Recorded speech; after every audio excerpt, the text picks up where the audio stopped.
Lastly, because this will come into two parts, I want to bring the question of economy. If I were given the economy of Zimbabwe, and let me pass this message to His Excellency and the Minister of Finance, this will come as a special unit. What is creating chaos and desperation is the economy. In 1978, when we came to power after fighting Idi Amin, we had nothing. Idi Amin stole everything, including the little money that was left in Bank of Uganda. The prices of the economies, the shortages of economy, the scarcity of goods in Uganda was rampant.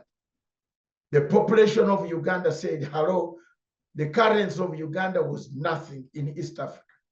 It was worse than your current currency. What did we do? We sat down, few of us younger people sat down with our little knowledge under the president. The president took over the Ministry of Finance, held it together and said, what do you want us to do? We devised a method. We created a command structure economy, a command economy. We bought goods. We're using government little money that was available. I'm lecturing this so that the Minister of Finance can call me if you want. Let's talk about this. You can change that economy. You can change it. What kills people is the absence of goods. But we allowed private entrepreneurs, private companies to come in, those that can buy goods. We restructured the export and import systems. We said, if you want to export our flowers, we don't want you to bank the money abroad, but come back with pharmaceuticals. Sell your pharmaceuticals at your price.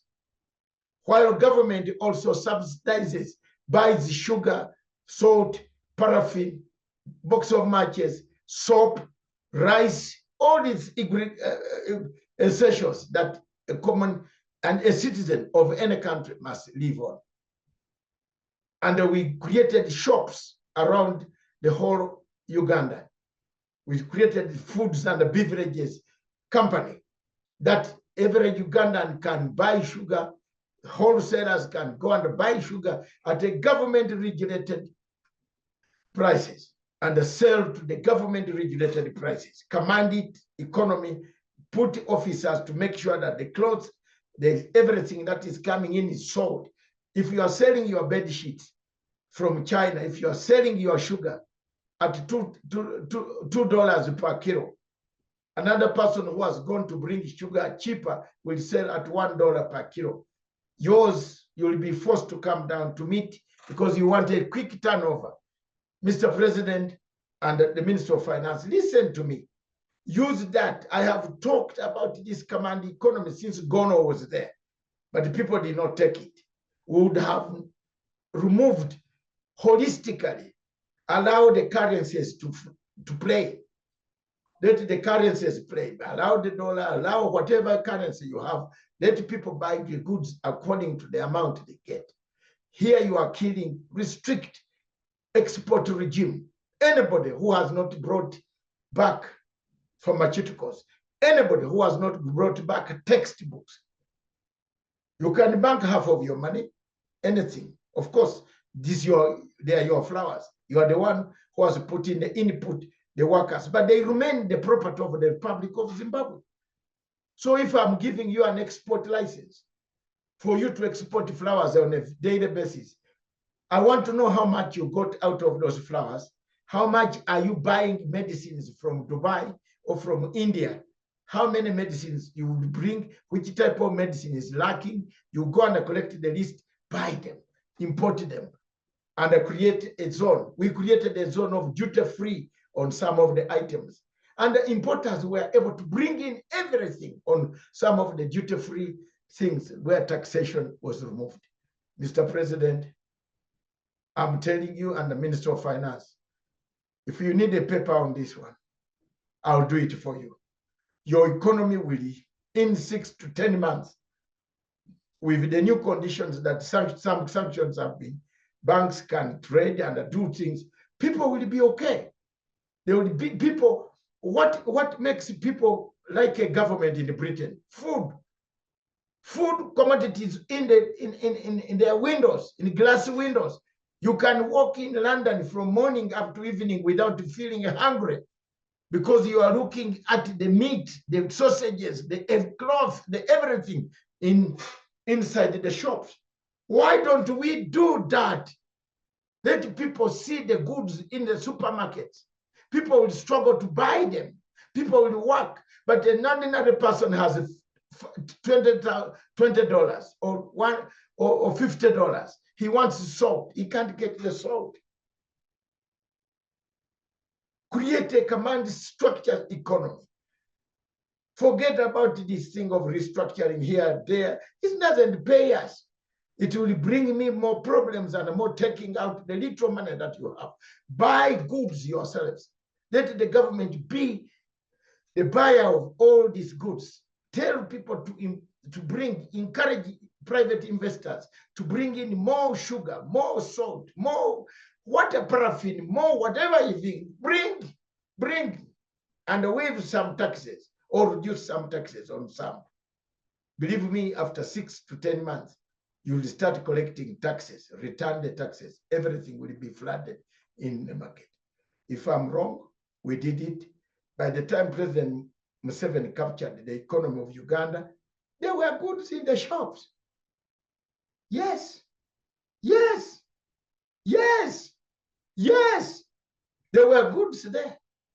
He started from there and modified his own economy and worked his own way. Today, Uganda is booming.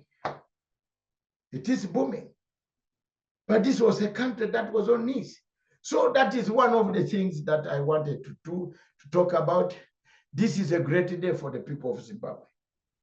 What do you learn from these lessons? That Africa countries should not, you should not allow your country. You should not call for sanctions against your country. Look at what Morgan Changarai, Tendai Biti, and the Welshman Kube and the Chamisa have done. And another gentleman called Daddy Hope or Hope Chinono. They are going around calling for sanctions. Yes, you can oppose, disagree, but these sanctions hurt the common person. They don't hurt Emerson Mnangagwa, because Emerson Mnangagwa can get anybody to buy him what he wants in London.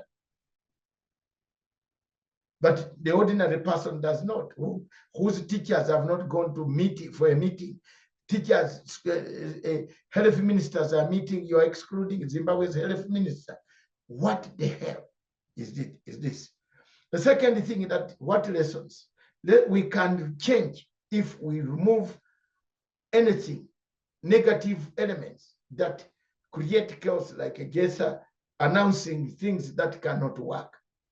The opposition in Zimbabwe should be an opposition that has patriotism, that you must have an opposition that is people-driven, not opposition that is sponsored by the Americans and the George Soros to overthrow a government. Look at Libya. The people in Libya, some of them regret. They go to the grave of Gaddafi, they cry and said, forgive us. Look at what has happened in Libya. So, ladies and gentlemen, it is always very, very important for you to make sure that Africa stands, to make sure that Africa remains the focal point that makes things work, to make sure that you love your country, however bad it is. Don't scheme for arms to overthrow it. Modify it, reform it, tell them, sit on table, do what we call a redemption strategy. The world will be more peaceful than seeking arms to overthrow governments. Thank you very much. Have a nice Easter holiday. We meet again every day. We shall be doing a show, so we shall meet again tomorrow. Thank you. God bless.